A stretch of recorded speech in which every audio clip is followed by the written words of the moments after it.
बैठिए। डिफाइन कीजिए अपने आप को। साक्षात्कार ज्ञात में जो गाइडलाइन दी गई है, पढ़ा है ना आपने? जी तो उसको ध्यान में रखते हुए। सर, मैंने स्नातक इलाहाबाद विश्वविद्यालय से 2012 में किया। सर 2013 में BHU से B.Ed किया। उसके पश्चात 2016 में मैंने परिस्नातक किया। सर 2020 में मैं बेसिक शिक्षा विभाग में एज शिक्षक नियुक्ति मिली। उसके बाद से वर्तमान समय में सहायक समीक्षा अधिकारी उत्तर प्रदेश सचिवालय में कार्यरत हूँ। ठीक। सचिवालय में किस डिपार्टमेंट में है, कहाँ पर? सर पशुधन विभाग है? पशुधन विभाग सर, उत्तर प्रदेश। पशुधन विभाग में? जी, एनिमल हस्बेंड्री। अच्छा, तो ये पशुपालन मंत्री होते हैं? मंत्री क्या नाम होता है? जी, पशुपालन मंत्री। पशुपालन मंत्री, ठीक है।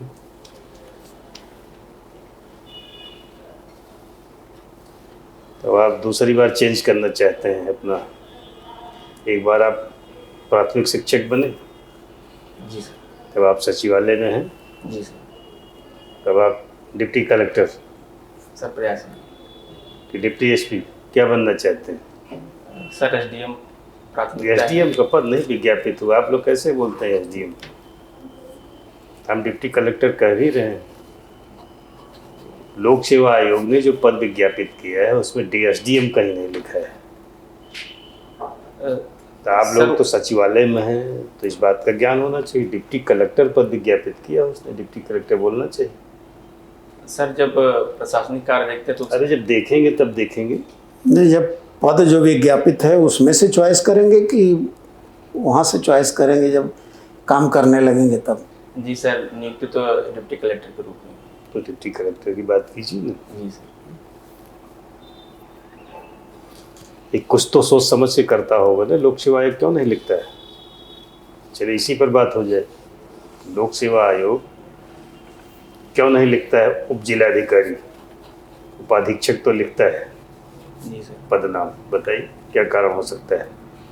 ये SDM नहीं विज्ञापित करता है? सर सीधे DM के दिशा निर्देश कार्य करते हैं, शायद इसलिए उनको उप जिलाधिकारी नहीं कहते हैं। वैसे अंतर क्या है पद में, डिप्टी कलेक्टर और SDM में? सर SDM प्रशासनिक व्यवस्थाएं देखता है, जब सर राजस्व की व्यवस्थाएं देखता है तो वो डिप्टी कलेक्टर होता है। मजिस्ट्रेट की पावर दोनों स्थिति में होती है उसमें, या फिर जो डिप्टी कलेक्टर रहता है मजिस्ट्रेट की पावर रहती नहीं रहती? सर मजिस्ट्रेट की पावर सर SDM में होती है, डिप्टी कलेक्टर नहीं होती है।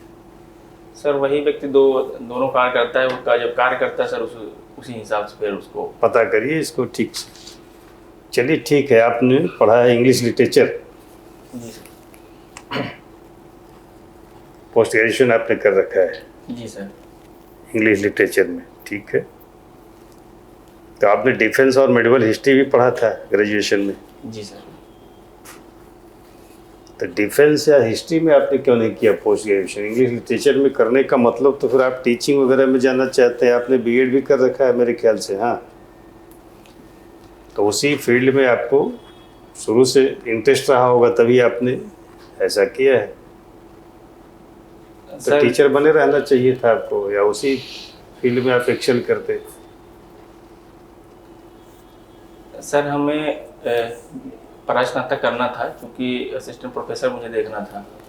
तो सर वही तो हम समझ पा रहे हैं इस बात को। हाँ सर। लेकिन फिर आप स्विच करके आप वहाँ चले गए, टीचिंग को छोड़ करके सचिवालय में। अब फिर वहाँ से आप छोड़ना चाहते हैं। एक पद वहाँ आप खाली करेंगे, लंबे समय तक खाली रहेगा, और यहाँ किसी का हक आप ले लेंगे यहाँ ज्वाइन करके। सर नियुक्तियाँ होती रहती हैं सर, तो खाली तो नहीं रहेगा। 1 आध साल जरूर सर खाली। 1 आध साल तो वैकेंट रहेगा ना। जी सर। और यहाँ भी किसी एक का पद आप छीन लेंगे, आपकी जब कोई और आता, आप ऑलरेडी एम्प्लॉयड है ही हैं। एम्प्लॉयमेंट की समस्या आप देख ही रहे हैं सर। लेकिन वहाँ के अनुभव का प्रयोग मैं यहाँ कर सकता हूँ फील्ड में सर। तो ये और सर मैं अपने पूरे मनोयोग से और अच्छे से काम कर सकता हूँ। मुझे लगता है कि अगर मैं फील्ड में जाऊँ मैं तो। चलिए ठीक है, कुछ अपनी स्ट्रेंथ बताइए। सर मैं एक डेडिकेटेड इंसान हूँ, किसी भी कार्य के प्रति पूर्ण मनोयोग प्रतिबद्धता से कार्य करता हूँ। डेडिकेशन तो सब में होना चाहिए, कोई डिप्टी कलेक्टर में कुछ अलग से और क्या चीज़ें पाई जाती हैं? सर किसी भी कार्य को पूरे लगन ईमानदारी से करता हूँ ठीक सर, है। संवेदनशीलता के साथ करता हूँ सर, समर्पण के साथ करता हूँ। कुछ वीकनेसेस आपकी? सर वीकनेस सर ये है कि कुछ लोग खुले मंचों पे अब कुछ लोगों के ज़्यादा लोगों के सामने थोड़ा बोलने में हिचकिचाहट होती है, तो उसको दूर करने का प्रयास कर रहा हूँ। आप टीचर रहे हैं और अभी सचिवालय में हैं, तो हिचकिचाहट किस बात की? ये वीकनेस नहीं समझ में आती है।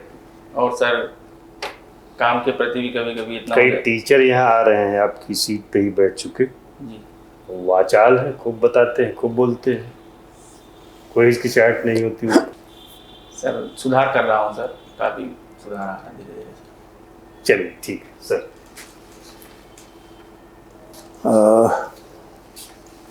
इंग्लिश लिटरेचर में आपने पोस्ट ग्रेजुएशन किया है। जी सर। एक बड़ी प्रसिद्ध उक्ति है, I don't know whether it is correct, I mean real और इमेजिनरी। एक स्टेटमेंट मिलता है कि Kalidas is Shakespeare of India. जी आपको कैसा लगता है कि ये स्टेटमेंट सही है कि गलत है? सर शेक्सपियर की रचनाओं और कालिदास की रचनाओं में देखा जाए तो सर जो समाज का और प्रकृति का उन्होंने वर्णन किया है तो सर उचित है कहना। नहीं, दो बातें हैं। एक तो मोस्टली शेक्सपियर ट्रेजिक लिखता है, ट्रेजिक ड्रामा। कालिदास का सब मतलब कोई भी ट्रेजिक नहीं है, जितने ड्रामा लिखा सब माने सुखांत हैं, दुखांत कोई नहीं है। और दूसरा ये कि अगर मान लीजिए तुलना ही किसी को करना है, कालिदास तो शेक्सपियर से 2000 साल पहले हुए थे, जी सर। तो उसको ये कहना चाहिए कि शेक्सपियर इज कालिदास ऑफ की जा सकती है। ब्रिटेन। जी सर। तो ऐसा किन परिस्थितियों में किन लोगों ने कहा होगा जो स्टेटमेंट हमने कोट किया? सर ये जो उपनिवेशी लेखक होंगे उन्होंने ऐसा कहा होगा क्योंकि उनकी तुलना कालिदास से की है, जबकि सर कालिदास तो पहले के थे। एक और इस तरह का पॉपुलर स्टेटमेंट है that Kautilya is Machiavelli of India. जी सर। मैकियावेली 12वीं 13वीं 14वीं शताब्दी के हैं और वो बिफोर क्राइस्ट कौटिल्य हैं। तो हमको लगता है कि ये जो यूरोपियंस ने अपने विजयी होने का अहंकार था उस कारण इस तरह से गलत तुलनाएं किया है। Do you agree? सर उन्होंने अपने आप को हर जगह श्रेष्ठ बताने का प्रयास किया है यूरोपियंस ने, चाहे सर साहित्य के स्तर पर हो, अपनी रेसेस के स्तर पर हो, अपने तकनीकी के स्तर पर हो। तो हम लोग उसको बदलते क्यों नहीं हैं? नाम तो बदल रहे हैं प्रधानमंत्री जी, मुख्यमंत्री जी, जिलों के नाम। तो इस तरह के मिसकोट्स के खिलाफ किसी समुदाय ने, शिक्षक समुदाय हो या लेखक समुदाय हो, किसी समुदाय ने रिएक्ट नहीं किया अभी तक, या किया रिएक्ट? सर याद नहीं करता। हाँ, एक आध सवाल आपसे एडमिनिस्ट्रेटिव एथिक्स पर किया जाए। कैसे डिस्टिंग्विश करेंगे रेस्पॉन्सिबिलिटी और अकाउंटेबिलिटी? इन दो शब्दों में, इन दो अवधारणाओं में क्या अंतर है?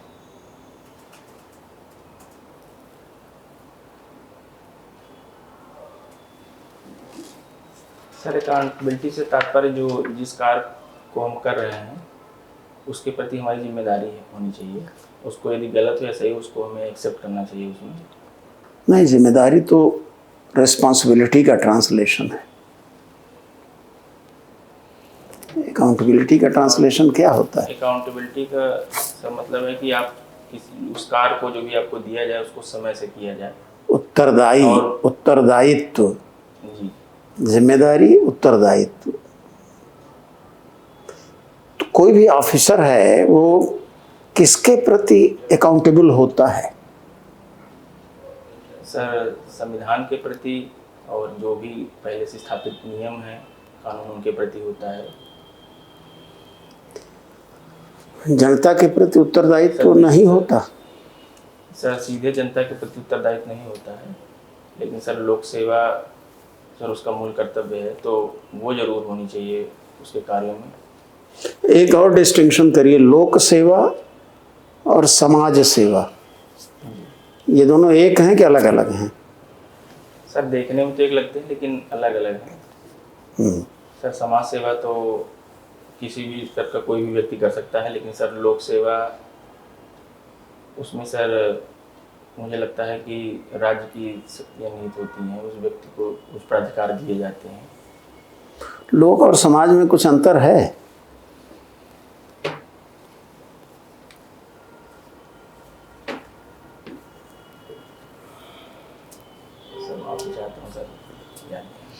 ठीक है, आपने बीएड परस्यू किया था, आप बता सकते हैं चाइल्ड पेडागोजी का क्या सिग्निफिकेंस है? मैडम, उसमें बच्चे की जो विभिन्नताएं हैं उसको जान सकते हैं हम, किस बैकग्राउंड में बच्चा रहा, उसकी बुद्धि आईक्यू लेवल क्या है। तो मैडम यदि हम जान पाएंगे तो उसके लिए जब हम पढ़ाएंगे तो इन चीज़ों का ध्यान रखेंगे, क्योंकि कक्षा में सभी विद्यार्थी एक तरीके से नहीं होते हैं। तो उसमें हमें यह लाभ मिलता है कि उस बच्चे को अतिरिक्त समय दे करके उसको समझ। आपने डिफेंस स्टडी भी परस्यू किया था जी। लॉ ऑफ वॉर की क्या विशेषता है? मैडम, लॉ ऑफ वॉर में जो सीमित वार हैं अभी तक के, उसमें मानवाधिकारों का हनन नहीं होना चाहिए। सैनिकों के लिए भी उनकी सुरक्षा यदि वो पकड़े जाते हैं तो, और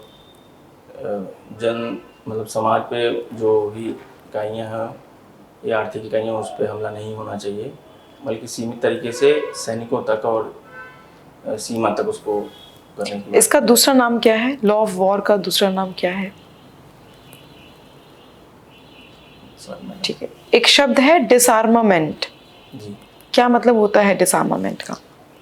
इससे तात्पर्य मैडम कि विश्व में जो भी बड़े देश हैं या हथियार से युक्त देश हैं, वो धीरे धीरे अपने हथियारों को कम करें, निशस्त्रीकरण की तरफ बढ़ें, जिससे कि देशों में आपसी भरोसा बढ़े और वैश्विक शांति स्थापित हो। इसी कॉन्टेक्स्ट में नॉन प्रोलिफरेशन ट्रीटी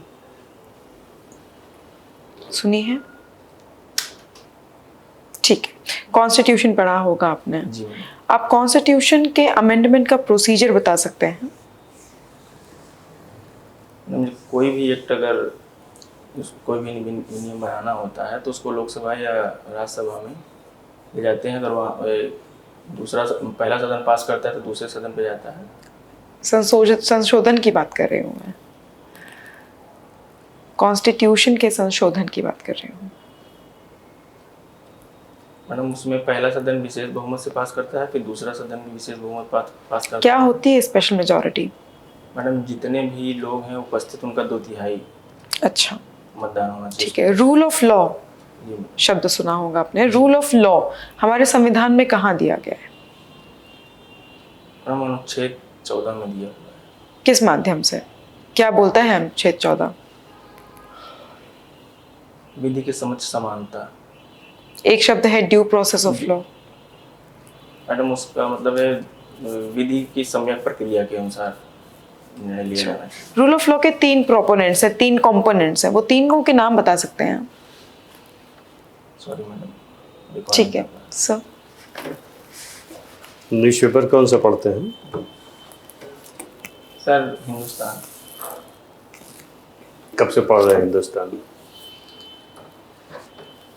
सर, अभी तो 2 ही दिन से पढ़े हैं, और पीछे तो नहीं पढ़ पा रहे हैं। अभी न्यूज़पेपर पढ़ते हिंदू का एडिटोरियल देख लेता हूँ। मतलब कोई न्यूज़पेपर पढ़ते नहीं, मतलब कौन सा पेपर पढ़ते हैं? इसका मतलब रेगुलर कोई पेपर पढ़ते हैं क्या? सर, रेगुलर कोई पेपर नहीं पढ़ते हैं सर, एडिटोरियल द हिंदू का देखता हूँ। ठीक है, फिर तो हमारा पर्पज एडिटर जानना चाह रहे थे हिंदुस्तान के कौन है, फिर तो नहीं बता पाएंगे। नहीं सर। तो हिंदू के भी नहीं बता पाएंगे? कोई सर राम करके हैं, याद नहीं, पूरा नाम नहीं याद आ रहा है। अच्छा। अच्छा, अभी अखबारों में रियल इस्टेट स्कैम 60,000 करोड़ से ज़्यादा का, उसमें कोई राशिद नदीम अरेस्ट हुआ है संयुक्त अरब अमीरात में। आइडिया है आपको? सर पढ़ा नहीं मुझे। अच्छा,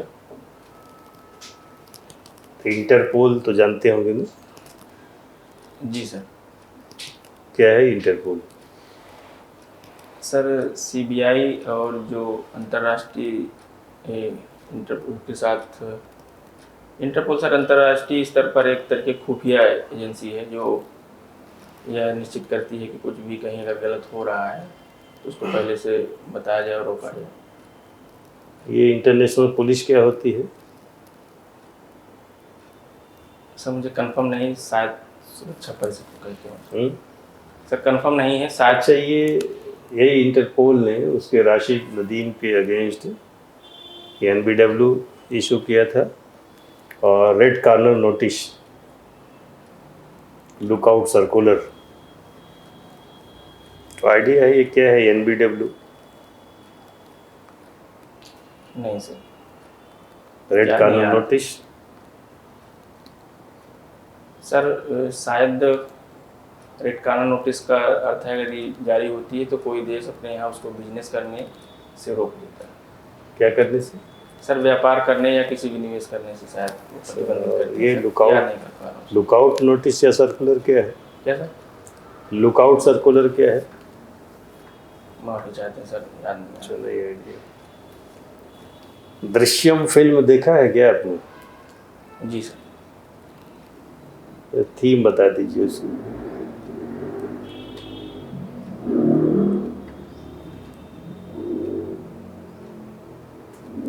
सर उसमें Ajay Devgan main hero, lead hero हैं। कौन अजय देवगन हीरो है?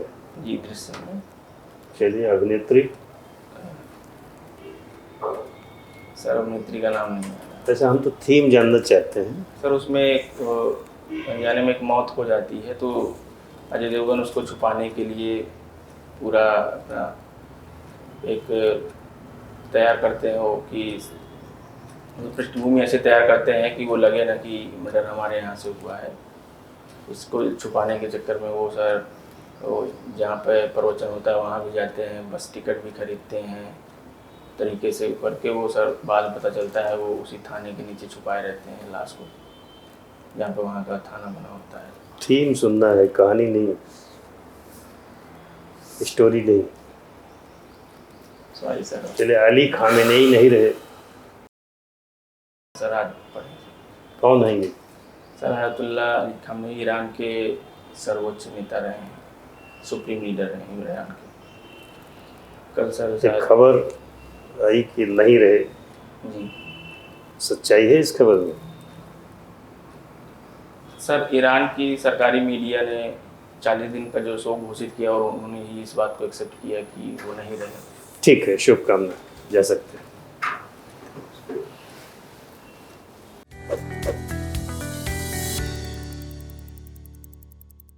कैसा रहा इंटरव्यू आपका?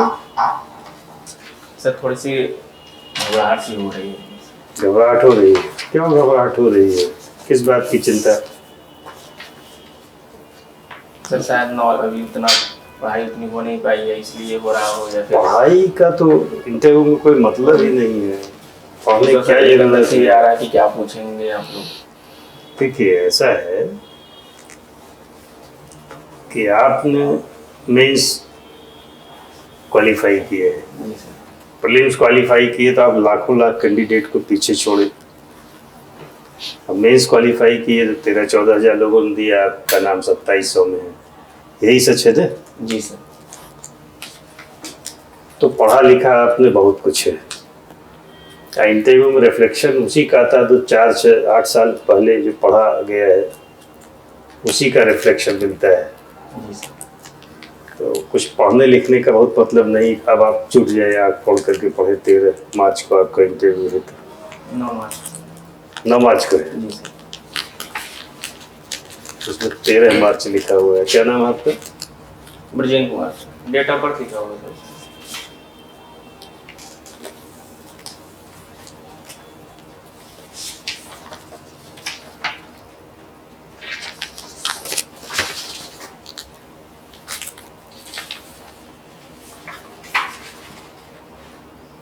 ठीक है,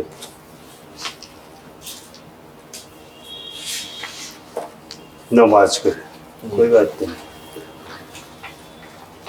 कुछ पढ़ने लिखने का मामला नहीं। देखिए मामला केवल इतना, अगर पढ़ना लिखना है कुछ तो एक न्यूज़पेपर ले लीजिए कोई, रोज जो राष्ट्रीय अंतर्राष्ट्रीय खबरें हैं उस पर अपनी समझ बनाइए और 2-3 पॉइंट में कैसे उसका उत्तर देंगे, किन किन एंगल से सवाल बन सकता है और उसके उत्तर 2-3 पॉइंट में क्या क्या हो सकते हैं, इस पर चिंतन मनन कर लीजिए। रटिए नहीं, रट करके उत्तर नहीं देना है।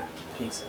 यही वाक्य बोलेंगे, यही हमारा शब्द होगा, इस फेर में पढ़ेंगे फिर वहाँ बोल जाएंगे। जी समझ विकसित करिए, 2-3 पॉइंट में कैसे आंसर देंगे वो रिहर्सल कर लीजिए। और सपोर्ट मिलेगा कोई, आप चैनल राष्ट्रीय आज तक हो गया या NDTV हो गया, उसको सुनिए, उससे सपोर्ट मिलेगा एक दूसरे को। बस इतना ही पढ़िए। बाकी पर्सनालिटी ट्रेट्स जिस पर मार्किंग होती है, जैसे आपका सिटिंग पोस्चर, ये आपने अपना हाथ घुटने पर रखा है। हाँ, घुटने से पहले रखिए, घुटने पर तो लोग रखते हैं, थके हारे रहते हैं तो रख के थोड़ा रेस्ट करते हैं, उससे पहले अब ज़्यादा ठीक है पोस्चर आपका, ठीक बैठे हैं। तो ऐसे बैठे, उसमें हिलना डुलना नहीं कुछ बहुत। सर अच्छा, हाथ का मूवमेंट जैसे कभी बात देखिए इक्का दुक्का उसे अवॉइड कीजिए। ठीक सर। बिना हाथ का मूवमेंट किए अगर कोई बातचीत कर ले तो आप समझ लीजिए को तो घाघ है, हनक दिखती है उसमें। तो नेता में तो हाथ वाथ का वो सब चलता है, अध्यापक है, नेता है, लेकिन अधिकारी को तो ये होता है कि उसकी हनक से काम होना चाहिए। उंगली दिखाना पड़े, हाथ उठाना पड़े, वो अच्छा नहीं माना जाता है। ठीक सर। 1-2 बार उठ जाए तो ठीक है। ठीक सर। ये उससे नहीं उठ रहा है, ये जो आपका उठता है तो ये नर्वसनेस दिखाता है, घबराहट का प्रतीक है ये। ठीक है, जी चलिए ये हो गया। ठीक से बैठिए। अभिवादन जो करते हैं पूरे बोर्ड को एक बार में करना, अलग अलग नहीं करना है सबको। सर एक ही बार बोल देंगे आप? हाँ, एक बार बोलिए, नजर मिला लीजिए सबसे। जी सबको अलग अलग नहीं, 4 लोग बैठे रहेंगे ड्रामेटिक लगता है। कोई महिला सदस्य है उनको आप एक बार अलग से कर लीजिए। जी सर। और आई कांटेक्ट को लेकर के है कि बातचीत जब करी, इससे हमारी आपकी बातचीत हो रही है, जी सर। एक आध बार अन्य सदस्यों की तरफ भी नजर घुमा लीजिए, ठीक सर। ये अच्छा माना जाता है। हालांकि कुछ लोग ये बताते होंगे आपको कि जिससे बातचीत हो बस उसी को देखते रहिए। कुछ लोग बोलते होंगे कि ये ठीक नहीं है, और लोग भी आपको सुन रहे हैं उनको इन्वॉल्व किए रहिए। और आवाज़ आप थोड़ी और अपनी क्लैरिटी के साथ थोड़ा तेज बोलिए ना। क्या है जैसे बैठे हैं तो आप याची की भूमिका में जैसे दबे कुचले 4 पत्थर आपकी खोपड़ी पर। अरे खोने के लिए आपके पास क्या है? इंटरव्यू 100 नंबर के केवल है, 40 नंबर से मिलता है, आप केवल उपस्थित हो जाइएगा। तो जी कुछ बताइए, चाहे न बताइए, बहुत अच्छा बताएंगे, बहुत कोई गलती ऐसी नहीं करेंगे, आपको 75 नंबर मिलेगा अधिकतम। कुल मिला 35 नंबर का मामला है 40 और 75 के बीच में। जी सर। जो आपकी पर्सनालिटी है, आउटवर्ड लुक है, उसमें आपका ड्रेसिंग सेंस है, तो 60 के आसपास तो मिल ही जाएगा। बस कोई गलती नहीं करेंगे आप, तो नेगेटिव मार्किंग नहीं करवाएंगे। तो जी सर। मिला करके 65-70 का मामला है, 10-5 नंबर के लिए आपको मशक्कत करनी है। जी सर। उसके लिए इस पर काम कर लीजिए, करंट अफेयर पर। आवाज़ तेज कर, जो और सलाह आपको दी गई है। एनर्जेटिक रहिए, बैठे बैठे जो सवाल ना है उसको सारी बोल दीजिए सीधे सीधे, उससे नुकसान नहीं होता है। ठीक सर। 1-2 सवाल बोर्ड को इम्प्रेस करते हैं, और इम्प्रेस कर दिए तो आपको नंबर मिल जाएगा। सारे सवालों में गड्ढे मड्ढे जवाब दे करके तो बोर्ड उसको अच्छा नहीं मानता है, इम्प्रेस नहीं होता उससे। 1 2 3 सवाल ऐसा इंप्रेस कर देते हैं कि चढ़ा के नंबर दे देते हैं। ये मन में बिठाइए। सारा दारोमदार 1500 में कितना आप स्कोर कर रहे हैं इस पर है। जी तो सर। आप ऐसे सोचे 60 आपको मिलने जा रहा है, जी सर। ऐसे अभी इसी परफॉर्मेंस मिल जाएगा। नहीं इम्प्रूव करेंगे तो इम्प्रूव करेंगे तो 65-70 मिलेगा। तो 40 नंबर पा के डिप्टी कलेक्टर लोग बनते हैं। किस बात की परवाह, क्यों यहाँ बैठे बैठे नर्वस होते हैं? आराम से बातचीत कीजिए। जो वहाँ बैठे रहते हैं लोग सब हमारे आपके बीच के ही लोग होते हैं, कोई वहाँ अजूबा नहीं होता है। ठीक है, तो डरिए वरिएगा नहीं, जाके इंटरव्यू दीजिए ठीक से, अच्छी पर्सनालिटी, उसका लाभ मिलेगा। जिन बिंदुओं पर सलाह दी उस पर काम कीजिए। ठीक सर सूट को हमेशा खुला रखें। एकदम एकदम खुला रखिए। देखिए ये मैटर ही नहीं करता कि आप खुला रखते हैं बंद रखते हैं, सब लोग खोल के ही बैठते हैं बटन। देखिए जिसमें आप कंफर्ट महसूस करिए, आपको लगता है बंद बटन में आप कंफर्ट महसूस करते हैं, बंद बटन में आइए। खुली बटन कंफर्ट महसूस करते हैं, खुली बटन में आइए। लेकिन यहाँ अंदर आके जो खोलते बंद करते हैं, 2 बार कोई सिखा रहा है, ये नहीं करना है। ठीक है, जी सर। चलिए शुभकामनाएं।